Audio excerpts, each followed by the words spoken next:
બગદાણાના નવનીત બાલધિયા નામના વ્યક્તિ પર જે હુમલો થયો હતો એ બાબતે આજે ફરી મહુવા કોર્ટમાં સુનાવણી હતી, જેમાં 8 થી 9 જેટલા આરોપીઓએ જામીન માટે અરજી કરી હતી.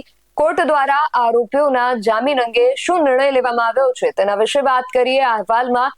જય હિન્દ, BSI ટીવી ન્યૂઝ પર આપની સાથે હું છું નિધિ ગઢવી. બગદાણા કેસમાં અત્યાર સુધી કુલ 14 જેટલા આરોપીઓ જે છે એમની ધરપકડ થઈ ચૂકી છે. એક આરોપીને ફરાર જાહેર કરવામાં આવ્યા છે. અગાઉ 8 આરોપીઓ પકડાયા બાદ 3 આરોપીઓ પકડાતા આંકડો જે હતો એ 11 પર પહોંચી ગયો હતો અને પછી ફરી 2 લોકોની ધરપકડ થતા કુલ 13 આરોપીઓ થઈ ગયા હતા. અને અંતે નવનીત બાલધિયા જે છે એમના ઉપર હુમલા પાછળ મુખ્ય સૂત્રધાર જેને ગણાવી રહ્યા હતા એ જયરાજ આહિરની ધરપકડ થતા આ કેસમાં કુલ 14 જેટલા આરોપીઓ જે છે એ હાલ જેલ હવાલે હતા. જેલની અંદર આ 14 આરોપીઓ જે છે ભાવનગરની જે જેલ છે એની અંદર બંધ હતા. આ 14 આરોપીઓમાં જયરાજ માયાભાઈ આહિર, નાજુ કામડિયા, રાજુ દેવાયતભાઈ ભમ્મર, વીરુ મધુભાઈ સૈડા, આતુ ભમ્મર, ભાવેશભાઈ શેલાણા, વિરેન્દ્રભાઈ જયરામભાઈ પરમાર, પંકજભાઈ માવજીભાઈ મેર, સની ઉર્ફે સતીશ વજયભાઈ વનાડિયા, કાનાભાઈ કામડિયા, સંજય ચાવડા, દિનેશ સોલંકી, ઉત્તમ ભરતભાઈ બાંભણિયા અને અજયભાઈ મંજીભાઈ ભાલિયા. આટલા આરોપીઓ જે છે એ ભાવનગરની જેલની અંદર આ કેસને લઈને બંધ હતા. 31મી જાન્યુઆરીના દિવસે આ કેસને લઈને કુલ 3 જામીન અરજીઓ કરવામાં આવી હતી, જેમાં કોર્ટે બીજી તારીખે વધુ સુનાવણી રાખી હતી.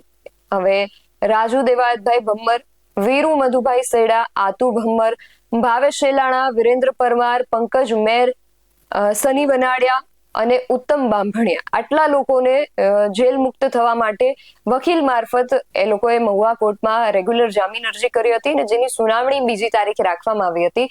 આ સુનાવણીની અંદર કોર્ટે હવે કાના કામડિયા સિવાય બાકીના જેટલા આરોપીઓએ જામીન માટે અરજી કરી હતી એ બધાની જે જામીન અરજી છે એ મંજૂર કરી છે અને બાકીના બધા આરોપીઓ જે છે એમને જામીન મળી ગયા છે. પરંતુ કાના કામડિયાને અંગે બીજી પણ એવી માહિતી મળી રહી છે. એને જામીન ન મળવા પાછળનું આ કારણ હોઈ શકે છે.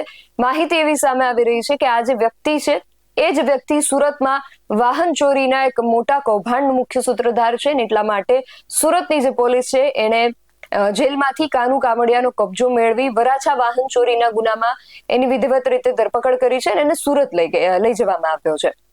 એટલા માટે હવે આ કેસમાં આગળ જતા હવે જે બાકીના આરોપીઓ છે એનું શું થાય છે ને ખાસ એ જોવાનું રહેશે કે કારણ કે આ જે કેસ છે એ કેસમાં 15મા આરોપી તરીકે જેનું નામ સામે આવી રહ્યું છે એ હાલ ફરાર છે.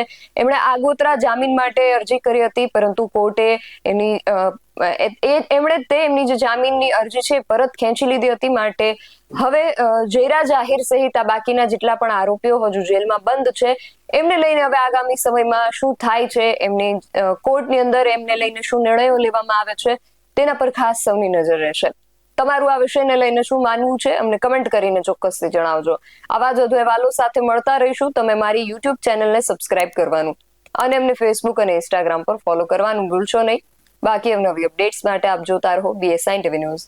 નમસ્કાર.